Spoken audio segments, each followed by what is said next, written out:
In this video, we're going to work with the artwork tool and show you how you create objects and then what you can do with the objects once you have them created. And the artwork tool is kind of at the heart of Total Control Express. Anytime you want to create something, you first create it as artwork and then you convert it into stitches. So you can see that I have the Total Control Express software opened to the My Floriani Today page, which is the page that always opens when you launch the program.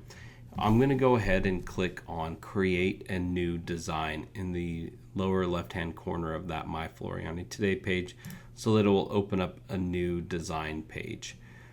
What I'm going to do is bring up a image, a backdrop image, and we're going to recreate that image using the artwork tool so that we can convert it to stitches. So in the upper left hand corner you have a button called Backdrops Library, and the Backdrops Library comes with the software, and what it is images that are pre-installed that you can work from and use to create something from. So it's just ones that we give you free, and I'm going to choose this little bunny right here. And the reason I'm choosing this bunny is because I want to show you how to work with corners using the artwork tool, and then also show you how to use the ellipse tool, which is a circle tool that comes with the software. So with this open, you can see that I have nothing in my sequence view. So all I have is an image loaded in the background. If I want to select that image and make it larger, I can click on this backdrop tool. When I click it, you'll see a box appear around that bunny. Now I can go into the properties box and I can say, well, I really want him to be 2 inches wide, and hit apply, and you'll see that it'll make that bunny rabbit bigger. So now that I have it at the size that I want, I'm going to go ahead and create artwork so that I can convert that into something. So the artwork tool is located in the upper center part of the software, and you'll see I'm hovering over it right now. I'm going to click on the line artwork tool, and when you're outlining, I typically will start anywhere where there's like a corner, so a sharp corner. So you can see like right here in the software there's one, so I'm going to click right here. And how this tool works is every time you left click, it creates a line. And if you want it to curve, if you want that line to curve, you hold down Control as you click on the line. And so you can only go little ways each time. And I'll show you what happens when we get down to another sharp corner as well. But you can see I clicked once right here.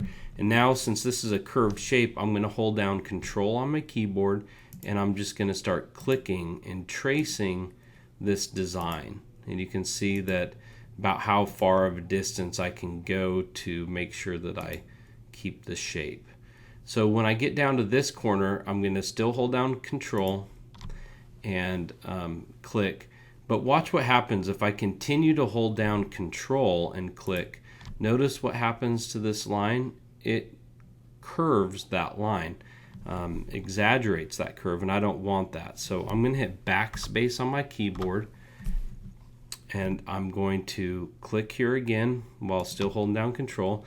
But now what I'm going to do is anytime you're going to make a sharp turn, the point you make right after the corner should be a straight line. So I'm going to not hold down Control when I click here. So I'm going to release Control and left click pretty close to that other point. And now, since I did that, it'll keep that shape, and now I can hold down Control and go around the object. And again, once I get down to the bottom right here, I'm going to still hold down Control and click, but the next point I'm going to release the Control button and click that first point. Now I can hold down Control and click and go around so I can make that curved line. And I'm just going to go around this bunny here, and pretty quickly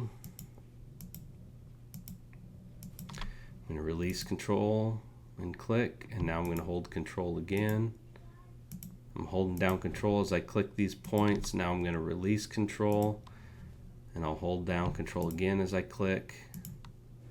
So that's the trick with outlining, and you want to go all the way around an object, and I click back right over the top of the first one.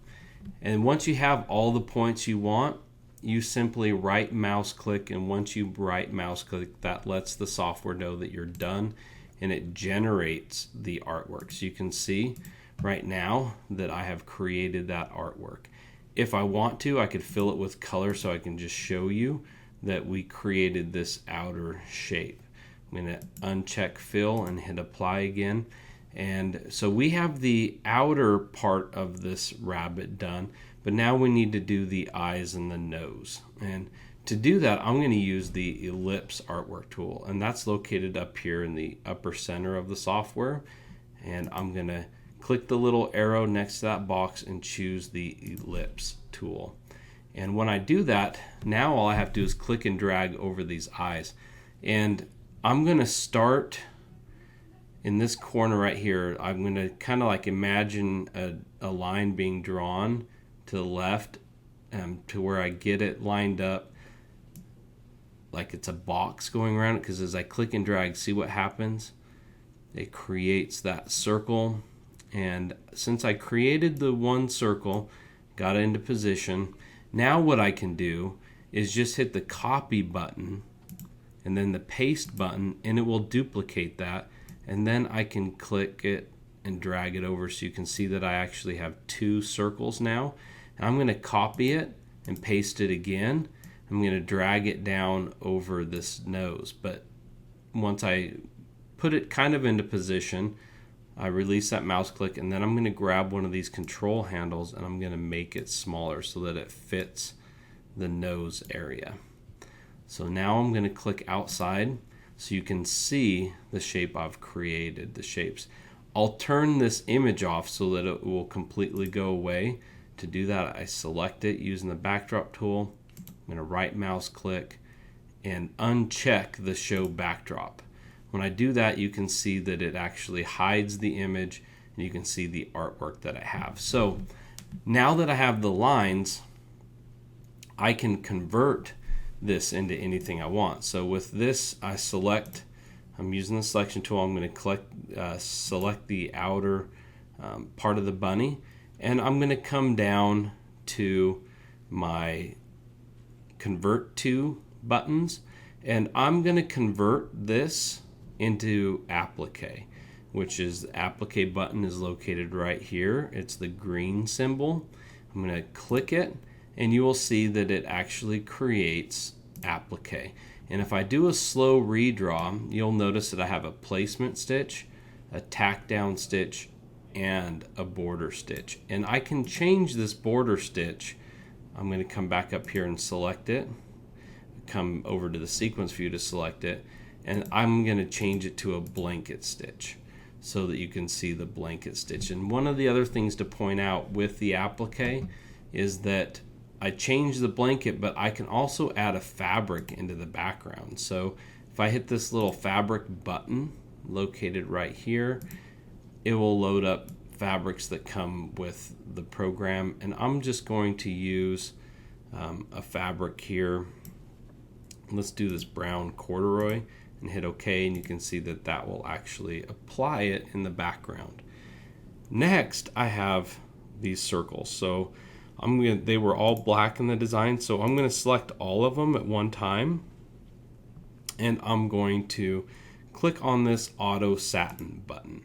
When I click that auto satin button, you'll notice it automatically converted those circles into satin stitch dots, which is really nice. So I've done that, and now the only thing I really kind of have to do with it now is I want to change the colors a little bit. I want the border stitch of this applique to be in a brown color, so I'm going to select it, and in my color sequence, this is my thread chart here, I can scroll through the colors that I have in this Floriani palette, or I can choose any other, and you can find out more information on how to change the thread chart in another video.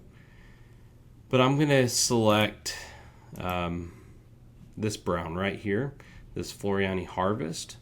So I'm going to first right mouse click on it and add it to the design colors, which that brought it up here into this color bar.